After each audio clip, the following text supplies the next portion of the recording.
I knew it. He is a thief. আমি চোর, আমি ঠিক ঠিক ঠিক আমি চুরি করেছি, আমি চোর, আমি চোর, আমি চোর।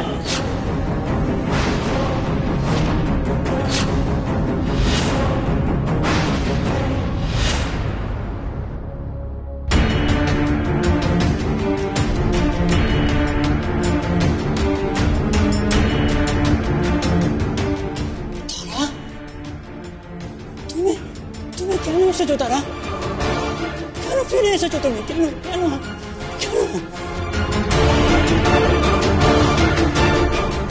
তুমি চুরি করোনি গৌতম। গৌতম, তুমি চুরি করোনি।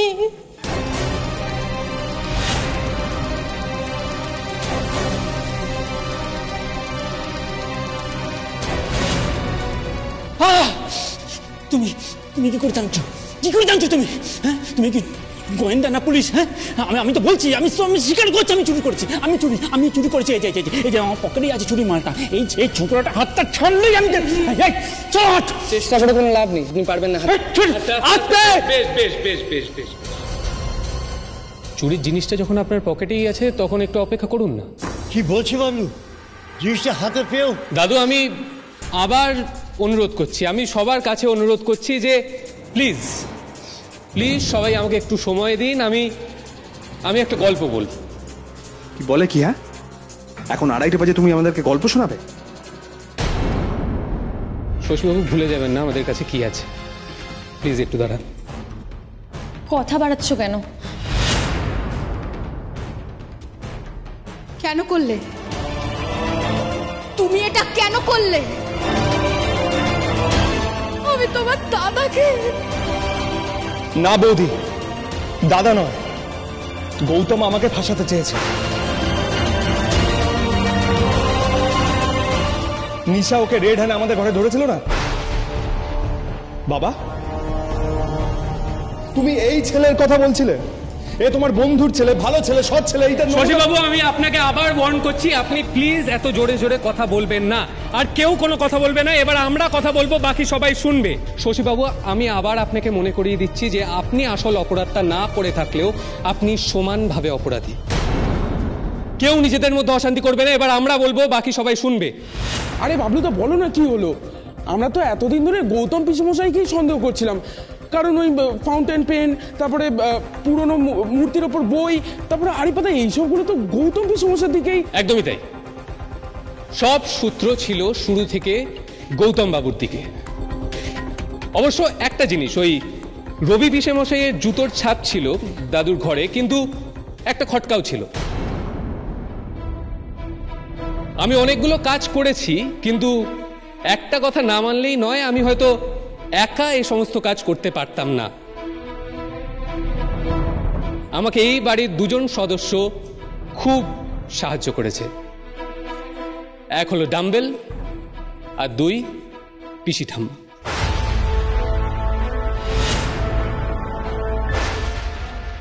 পিসিমা? কিন্তু পিসিমা তো চোখেই দেখতে পান না। হ্যাঁ পিসিমশাই, পিসি ঠাম্মা। পিসি ঠাম্মা চোখে না দেখতে পারলেও তার অন্য ইন্দ্রিয়গুলো খুব সজাগ। আপনি নিশ্চিত যে ওটা রবি পিসেমশাইয়ের পায়ের শব্দ? খুব আস্তে আস্তে পড়ছিল, কিন্তু বড় খোকা তো খুব জোরে হাঁটে। যেমনটা জেনারেলি হয়ে থাকে আর কি। এবার আসি সেই রাতের কথায়, গল্পটা শুরু করি।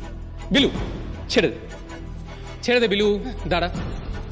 আপনি প্লিজ শান্ত হয়ে দাঁড়ান। সেই রাতের গল্প এখন আমি বলব। সেই রাতে যে চুরিটা করে, সে একটা সেফার জায়গা খুঁজছিল জিনিসটাকে রাখবার জন্য। আর এই বাড়িতে পিসি ঠাম্মার ঘরের থেকে সেফ জায়গা মনে হয় আর দুটো নেই। সেই কারণে চোর জিনিসটাকে নিয়ে পিসি ঠাম্মার ঘরে ঢোকেন এবং আলমারিতে লুকিয়ে রাখেন, যাতে যদি সকালবেলা সেই জিনিসপত্রগুলোর খোঁজ হয়, কেউ চট করে পিসি ঠাম্মার ঘরে গিয়ে দেখবে না। তাই তো? একদমই তাই। এবং তারপর একটা কথা চোর ভুলে যায়, যে পিসি ঠাম্মার ইন্দ্রিয় খুব সজাগ, আর সেই কারণে পিসি ঠাম্মা সমস্ত কিছু টের পেয়ে যায়।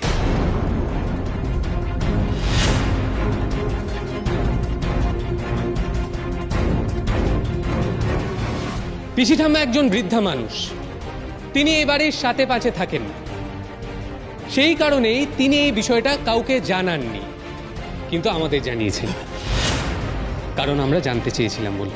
অতএব দাঁড়ালো এটাই যে চুরি করতে যে ঢুকেছিল সে চুরির পরে পিসি ঠাম্মার ঘরে গেছিল।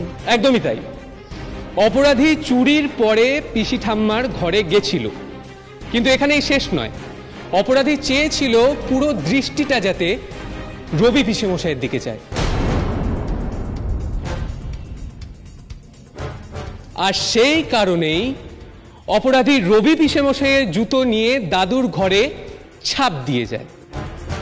কিন্তু অপরাধী একটা ছোট্ট, একটা খুব সামান্য কাঁচা কাজ করে ফেলে।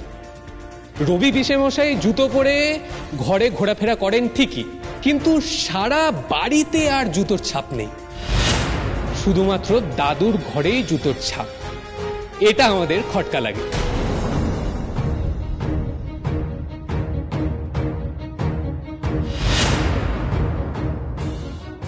পরের দিন আমরা ছাপটা দেখতে পাই দাদুর ঘরের এক কোনায়। ছাপটা ছিল কাদার ছাপ।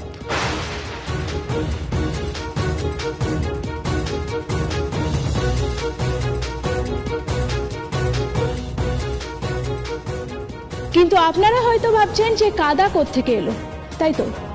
অথচ এই কদিনের মধ্যে কোনো বৃষ্টির নামগন্ধ ছিল না। এক্স্যাক্টলি। তাহলে কাদার ছাপটা এলো কোথা থেকে? আচ্ছা, তার আগে আসি আমরা মিতা পিসির কাছে। মিতা পিসি কোনোভাবে মনে করেছিলেন যে তার স্বামী হয়তো এ কাজ করতে পারেন, আর এই বাড়িতে তেমন কারুর সঙ্গে কারুর সদ্ভাব নেই, সেই কারণেই মিতা পিসি পরেশদাকে দিয়ে সমস্ত ঘর পরিষ্কার করান।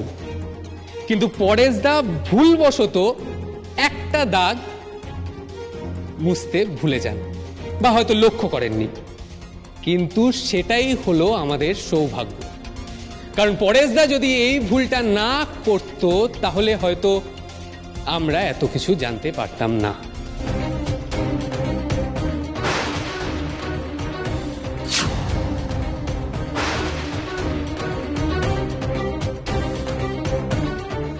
এবার নেক্সট কে? নেক্সট শশীবাবু এবং নিশা দেবী।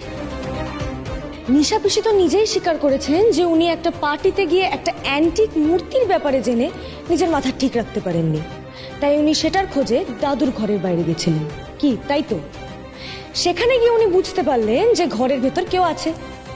উনি ভাবলেন মিতা পিসি বা হয়তো রবি পিসি খোঁজ নিতে এসছে দাদুর। আর এই কথাটা যে সত্যি সেটা পিসি ঠাম্মিই বলেছে পায়ের আওয়াজের বিষয়। তাহলে বাদ গেলেন তিনজন। এদিকে শশীবাবুর চাকরি নেই, সেই খবর আমি কলকাতায় গিয়ে কলকাতা থেকে নিয়ে এসেছি, কিন্তু এই সূত্রটা ধরে আমি এগোইনি। এই সূত্রটা ধরে না এগোনোর একটাই কারণ আমরা যবে তারা দেবী এবং গৌতম বাবুর ঘরটা সার্চ করছিলাম, সেদিন দিনের আলোর মধ্যে কেউ পিসি ঠাম্মার ঘরে ঢোকে, পিসি ঠাম্মাকে ধাক্কা দেয়, পিসি ঠাম্মার আলমারি থেকে অষ্টধাতুর মূর্তিটা বের করে এবং চলে যায়। আর আলমারির সামনে শশীবাবুর পারফিউমের গন্ধ। খটকাটা এখানেই, যদি পারফিউমের গন্ধটা আলমারির সামনেই কেন, শুধু যদি পারফিউম মেখে শশীবাবু করিডোর থেকে আসে তাহলে তো করিডোরেও পারফিউমের গন্ধটা যাওয়া উচিত। রবি পিসেমশাইয়ের জুতোর মতোই ব্যবহার করা হলো শশীবাবুর পারফিউমকেও।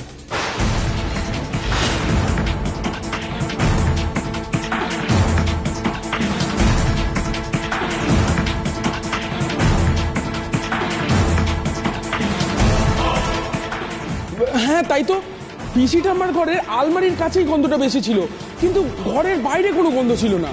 একদমই তাই।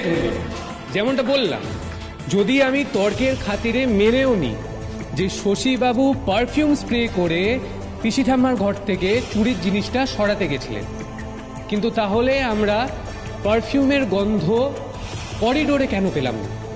শুধুমাত্র আলমারির কাছেই কেন পেলাম সেটা কখন সম্ভব? সেটা তখনই সম্ভব যখন কেউ ইচ্ছে করে পারফিউমটা আলমারির সামনে স্প্রে করবে, যাতে সন্দেহটা শশীবাবুর দিকে যায়। আমি করেছি, সব আমি করেছি। আপনার স্বীকারোক্তির খুব শখ না? সময় তো অনেক ছিল, তখন তো করেননি। তাহলে এখন চুপ করে দাও, চুপ। আসতে বিলু, গৌতমবাবু আমাকে বলতে দিন প্লিজ। এরপর আমরা সবার ঘর সার্চ করি, কিন্তু সেরকম কিছুই পাই না। কিন্তু আমরা যখন গৌতমবাবু এবং তারা দেবীর ঘরটা সার্চ করি, আমরা বেশ কিছু ইন্টারেস্টিং জিনিস পাই। প্রথম, গৌতমবাবু একটা বই পড়ছিলেন, ভারতের প্রাচীন দেবদেবীর মূর্তি। বইটা ছিল পুরনো দেবদেবীদের মূর্তির ওপর একটা ইতিহাসের বই, যেটা আধ খোলা অবস্থায় বিছানার ওপর পড়েছিল। আর গৌতমবাবুর এক তাক ডিটেকটিভ নভেল। গৌতমবাবু কিন্তু ডিটেকটিভ গল্পের পাঠক, তাই তার পক্ষে একটা প্লট সাজানো খুব একটা কঠিন কাজ নয়, তাই না?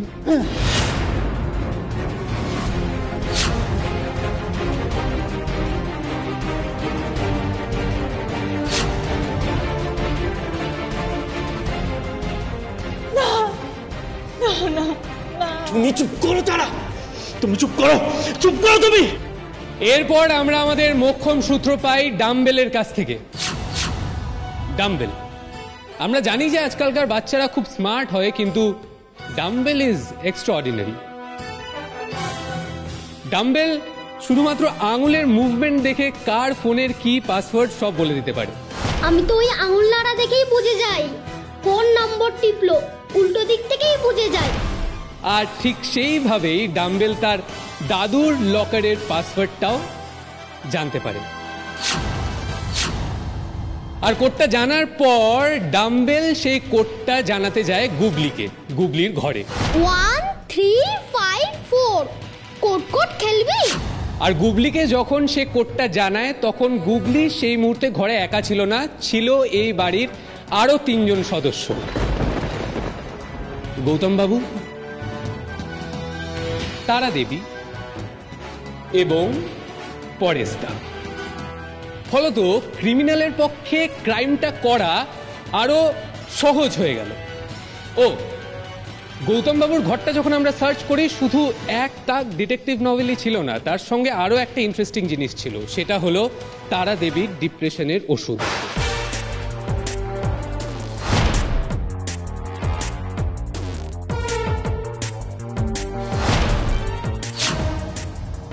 স্লিপিং পিল, যে স্লিপিং পিল যদি দুধের মধ্যে গুলে দাদুকে খাইয়ে দেওয়া হয়, তাহলে দাদুর অঘরে ঘুম হবে। আর একটা কথা সবাইকে মনে করিয়ে দিই যে দাদু সেই রাতে দুধও খেয়েছিলেন এবং দাদু সেই রাতে অঘরে ঘুমিয়েও ছিলেন, যেটা জেনারেলি দাদু করেন না। আমি করেছি। আমি দাদুকে ওষুধ খাইয়েছি, ঘুমের ওষুধ খাইয়েছি, ঘুম পাড়িয়েছি, তারপর আমি সব করেছি। আমি চুরি করেছি, আমি জিনিসটা নিয়ে পালিয়ে যাচ্ছিলাম, তারপর ধরা পড়ে গেছি। তুমি চুরি করনি গো, তুমি চুরি করনি গো। তুমি চুপ করো, তুমি বাঁচানোর চেষ্টা করছো গো। তারা তুমি চুপ করো, তারা মিথ্যে কথা বলছো, তুমি বাঁচানোর চেষ্টা করছো গৌতম। তুমি চুরি করনি গৌতম, তুমি চুরি করনি। বাঁচাবার চেষ্টা করছে? কাকে বাঁচাবার চেষ্টা করছে? চুরিটা করেছে কে? আমি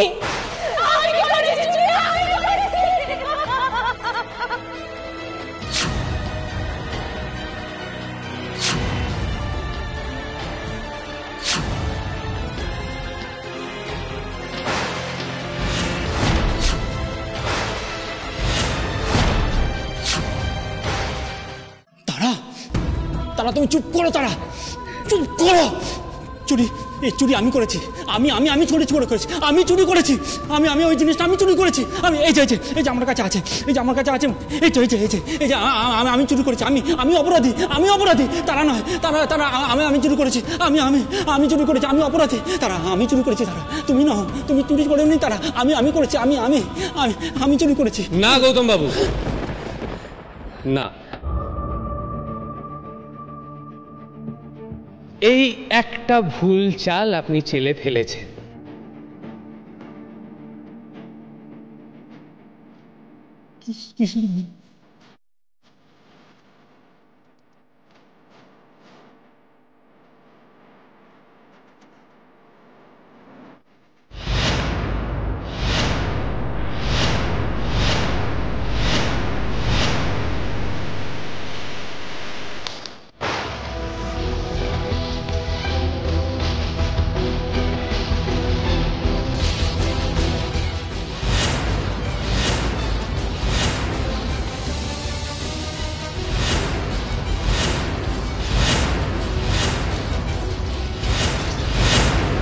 একটা 600 বছর পুরনো অষ্টধাতুর মূর্তি এরকম একটা কৃষ্ণনগরের মাটির পুতুলের মতো ভেঙে গেল কি করে? এসবের মানে কি? মূর্তিটা নকল দাদু।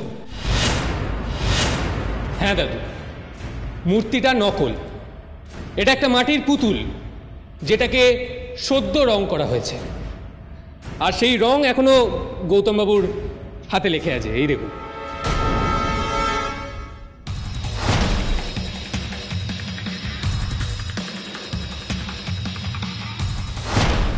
এই দিদি, বাবুদার হাতে এই রংটাই লেগেছিল।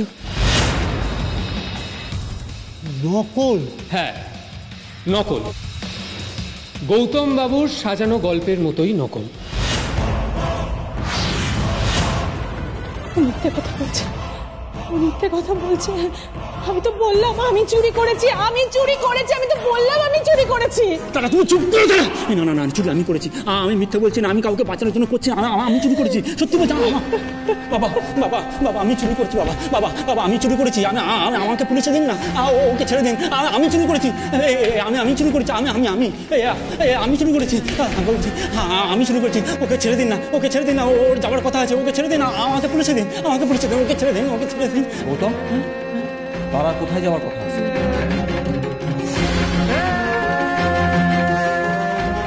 আপনার কোথায় যাওয়ার কথা আছে সেটা কি আপনি নিজে বলবেন নাকি আমি বলবো?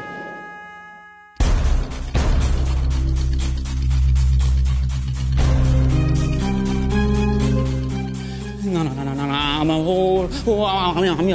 আমি চুরি করেছি। আমাকে পুলিশে দাও। বেশ পিসেমশাই, আমি বলছি তারা দেবীর আজকে কোথায় যাওয়ার কথা ছিল? ডাক্তার অয়ন রায়ের কাছে।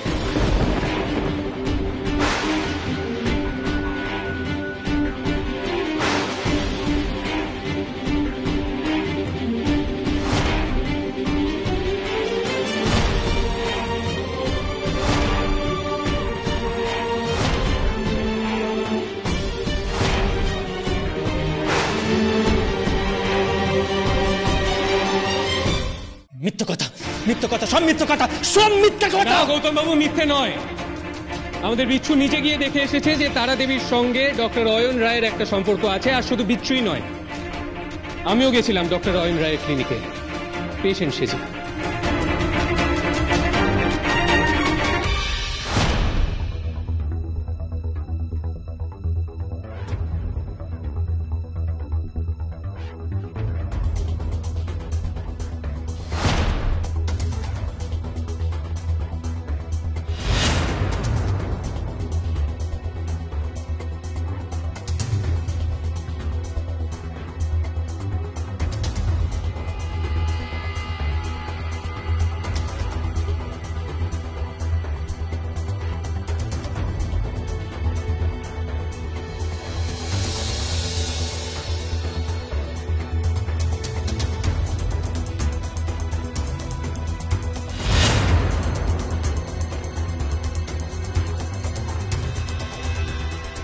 বলুন।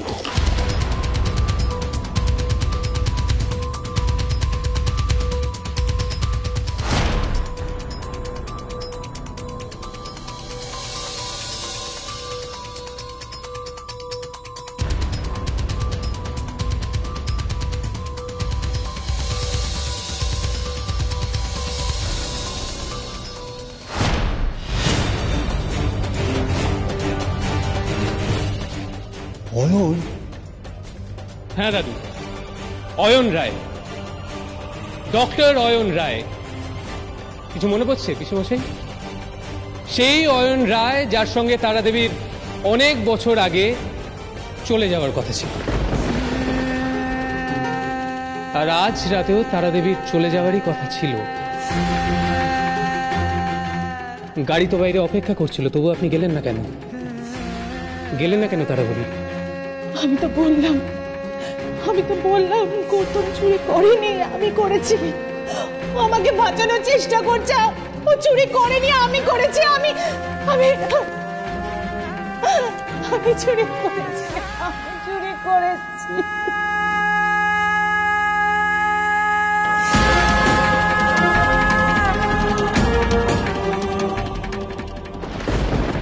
মূর্তিটা কোথায়? আবার চুরি হয়ে গেছে। হ্যাঁ, মূর্তি আবার চুরি গেছে। আর এবার চুরিটা করেছি আমি।